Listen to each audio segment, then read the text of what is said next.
चलिए शुरुआत कर लेते हैं कमोडिटी 10 बजे की 10 मिनट के लिए। सबसे पहले बात एग्री मार्केट की करते हैं और टॉप 10 कमोडिटीज़ आपको दिखा देते हैं। मसालों की अगर चाल आप अगर देखें तो जीरे में ऊपरी स्तरों पर मुनाफा वसूली दिख रही है, भाव आ चुका है। हल्दी में भी मुनाफा वसूली है, 12,600 के करीब है। यहाँ पर कल 1% से ज़्यादा की गिरावट दिखी थी और जीरे का भी यही हाल है, 21,400 के करीब आ चुका है। लेकिन धनिया में स्टॉकिस्ट की बाइंग से यहाँ पर सपोर्ट मिला है, 8,000 के ऊपर वापस से धनिया वायदा जा चुका है। ग्वारगम में कल बेहद सीमित दायरे में कारोबार हुआ और बंद हुआ भाव 10,500 रुपए के नीचे और ग्वारसीड का वायदा 5,400 रुपए के ऊपर अभी भी बना हुआ है। ग्वारसीड ग्वारगम के बाद कैस्टर को देखें तो चाइना से डिमांड बढ़ने की उम्मीद है, उस वजह से थोड़ी बहुत तेजी है।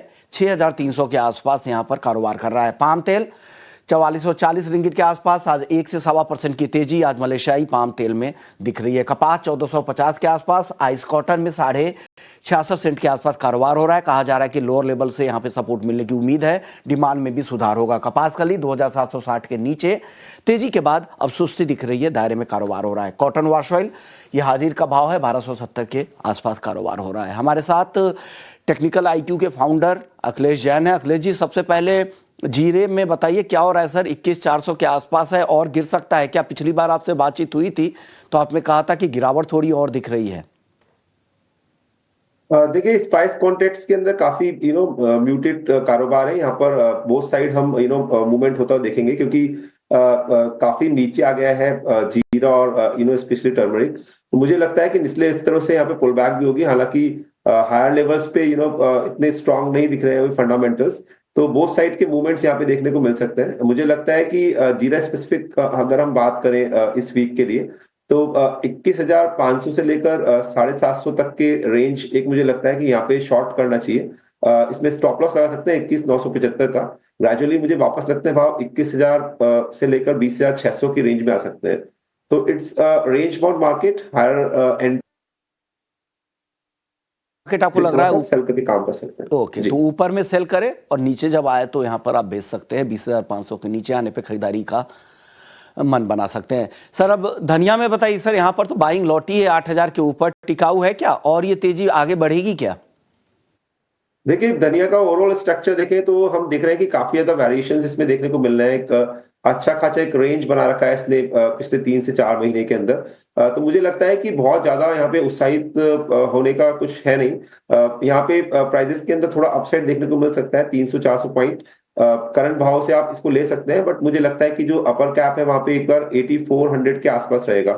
तो बिल्कुल शॉर्ट टर्म के लिए काम करना चाहते हैं तो यहाँ पर बाय किया सकता है। आप 8,000 के नीचे स्टॉप लॉस लगा के काम कर सकते हैं और अप टू 83-84 तक के लक्ष्य देख सकते हैं। बाकी जो कारोबार है वो काफी रेंज बाउंड है।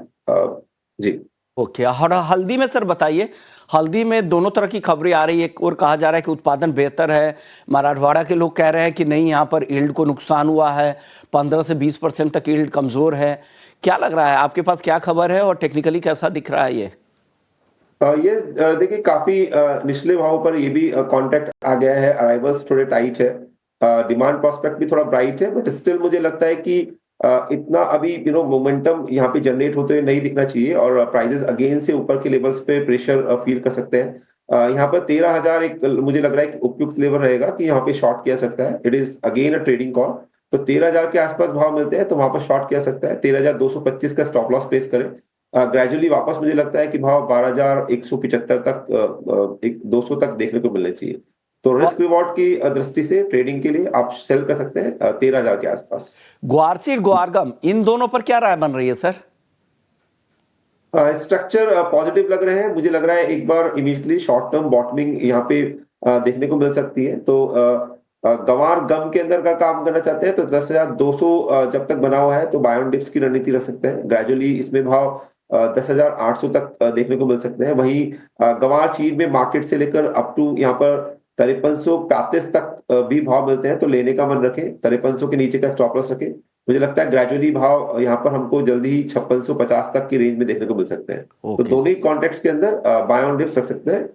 जी ओके, तो दोनों काउंटर के अंदर बाय ऑन डिप्स के साथ यहाँ पर चल सकते हैं। चलिए गोल्ड की बात करते हैं। गोल्ड आज खुलने के साथ फिर से नया रिकॉर्ड बना दिया। हम देख रहे हैं कि $3,065 के ऊपर कॉमेक्स पर गोल्ड फ्यूचर्स और स्पॉट का भाव 3,055 तक नया हाई बना है। घरेलू बाजार में भी 90 के भी बेहद करीब पहुंच गया था शुरुआती कारोबार में। क्या लग रहा है सर, ये क्या हो रहा है गोल्ड में? चार्ट क्या संकेत दे रहे हैं? देखिए, फंडामेंटल एनवायरनमेंट रिमेन स्ट्रांग। यहाँ पर हमने कल फेड रेट्स के एक्सपेक्टेशन आते देखे और पैरेलल लाइन थे। यहाँ पे 2 रेट कट्स का यहाँ पे एक्सपेक्टेशन था, उसको बरकरार रखा है। वहीं यहाँ पर रेड सी के अंदर वापस से टेंशन बिल्डअप हुआ है। तो राउंड अराउंड अगर 5 फैक्टर्स की बात करें तो 4 फैक्टर यहाँ पे गोल्ड के सपोर्टिव ही एनवायरनमेंट डेवलप कर रहे हैं। टैरिफ्स के लेके अनसर्टेनिटी भी है। तो मुझे लगता है कि गोल्ड अभी फर्म ही रहना चाहिए। और अगर ट्रेडिंग प्रोस्पेक्ट से बात करते हैं तो मुझे लगता है 88,600 जब तक यहाँ पे बना हुआ है तब तक यहाँ पर गोल्ड के तेजी होने के एक्सपेक्टेशन हम रख सकते हैं। तो ट्रेडिंग प्रोस्पेक्ट से अगर करेक्शन आता है इंटरडे के लिए अराउंड 88,700 के आसपास, तो यहाँ पे बाय किया सकता है। 88,500 का ऐसे रखे वापस। मुझे लगता है कि आज के जो डे हाई है वहां तक प्राइसेस देखने को मिल सकते हैं। तो बाय ऑन डिप्स रख सकते हैं गोल्ड के अंदर। ओके, तो गोल्ड के ज्यादातर फंडामेंटल सपोर्टिव है, इसलिए अभी भी ट्रेंड तेजी का ही दिख रहा है। शुक्रिया अखिलेश जी, आपने वक्त निकाला, हमारे दर्शकों को गाइड किया। कमोडिटी 10 बजे को यहीं समेटेंगे, लेकिन